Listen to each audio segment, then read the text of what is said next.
All right, this is a good question. I was going to ask you this. So I would say I airmailed 2 shots, and then I got busted drawing 2 or 3 other times, and then obviously I connected once.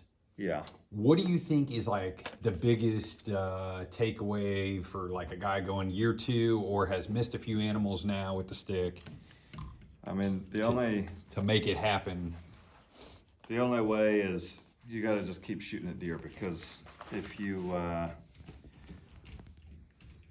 got to, that's the only good practice. Shooting at 3Ds and stuff, I mean, it helps, but it's not, shooting at live animals, you're gonna miss and mess up a lot. So let me ask this. So I shot at a few squirrels in January, actually, after season, and like on one squirrel, like I tried to shoot it like a compound, like stay super like in the conscious, in the mind, try to aim and like think about shots, and totally missed. And then the 2 squirrels I did kill, the only thing I was telling myself as they were coming in was kill them.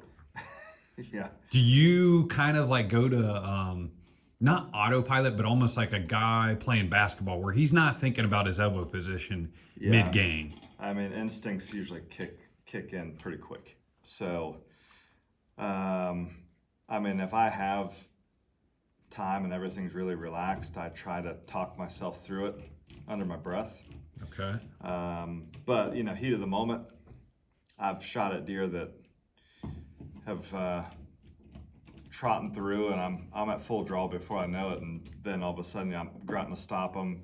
Yeah. Shot happens. So you're not thinking my finger placement, No. my release, my follow through. You're trying to kill him. Yeah, I mean, instincts come into play big time. So like, if you're the type that's an aimer with one of these, for me, I think it's a little bit harder to make a quick shot, because especially if you're working with, if you know like all your gaps and everything, and if you shoot it enough, your brain kind of calculates everything automatically for you. But I shoot more of a split vision, so it's more instinctive really, until I get out to my point on distance, which is like 35 yards, and I'm not really shooting 35 yards that often. So let me ask this: your point on's really far. Do you anchor a touch lower than most? Because I anchor more in the chin area. No, I'm up in You're here. okay. You're a little higher than me. I just wondered that. I don't. My Yeah. point on is a little farther than a lot of guys talk about, and I just wanted to ask. Yeah, so I've shot enough bows in the past that everything is basically, my brain's kind of calculated for like a 35 to 40 yard point on. Okay. So if I get a point on that's like 25 yards, I shoot low on everything. Okay. So I try to set my bows up to have like at least 33 to 40 yard point on. Okay. It's like that bow right there. Those are 650 grain arrows.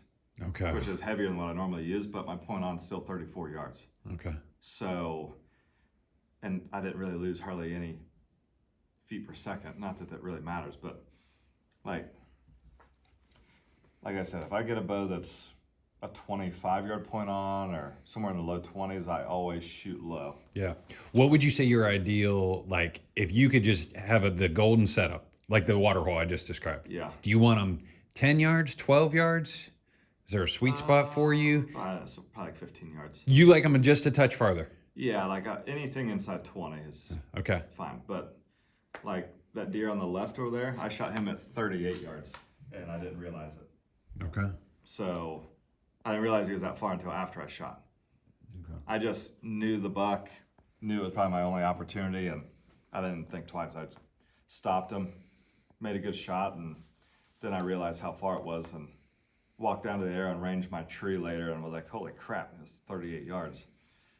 But I'd say 99% of the deer I shoot are inside 20. I mean, but like 2 of those, I mean, the one in the middle I shot at 26, and then the one on the right I shot at 15. So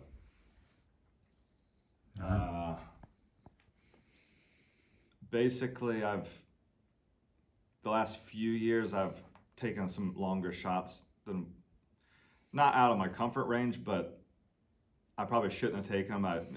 They could have came closer, whatever, but I've got to reel myself back in a little bit. So my confidence is usually pretty high, but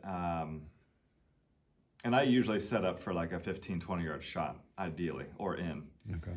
So like I've had guys come in to help me drag deer out, and they're like, well, where's your stand at? Where'd you shoot him? I'm like, oh, well, he was standing right there. There's my stand. Man, it's like, and these are compound guys, so they're like, they're used to setting up to cover, 40, 50 yards. A lot of guys, or at least 40, everywhere around them. And I kind of went back to my compound the last couple years, and I'm like, okay, well, I've killed some big deer with traditional gear. I've never killed a big deer with a compound yet. I'm gonna kill some with a compound. Well, I changed my whole way of thinking when I'm setting up my stands and everything. So, and I never leave stands up. I always walk in, hang them, and take them back down. So like in Kansas last year, I set up right on a big creek crossing, 15 yards. Well, I had a really big deer skirt me that evening. So the next morning, I'm gonna go over here. I can cover where he skirted me, all the way over here. I can cover 40, 50 yards all the way around me.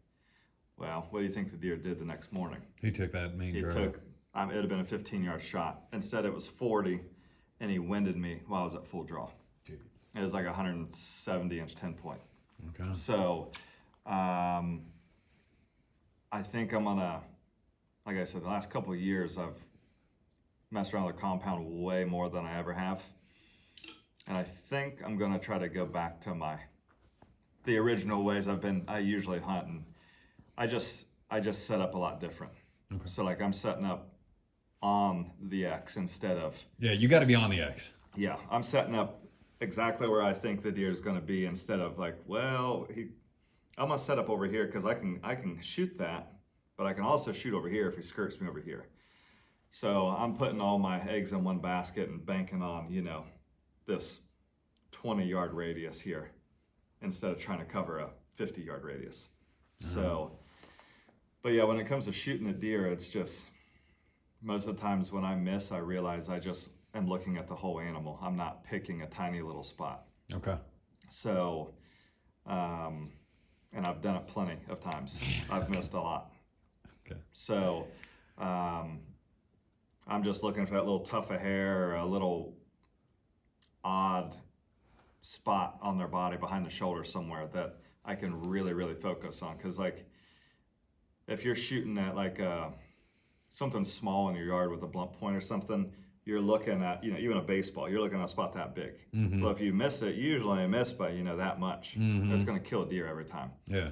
If you're looking at a basketball or something, and you're looking at something that big, and if you miss it by that much, well, from the center of that basketball to up here, I mean, you're talking that much. So I catch myself just looking and shooting instead of really focusing on what I want to hit. So you almost have to just zone in and be really, really focused, almost. But like we were talking earlier, there's plenty of times I don't focus on, okay, I've got a good hook there. Yeah. I don't. You're only concerned with where that arrow's going home. Yeah, like I'm make sure I get the anchor and focus on where I want to hit. Yeah. Okay. Everything else you've done all summer should, as long as you're doing it right and doing it a bunch in the summer, should just naturally happen. Cool. Now, I do use a clicker sometimes on my bow so that it gets me mentally like, if it's not a quick shot, I can draw back, get set in, and then all of a sudden I'm not even thinking about really aiming anymore. I've already focused on where I want to hit, and I'm just pull, and once a clicker goes off, boom, I shoot, and it's usually good. But yeah, it's a whole different ball game than a compound.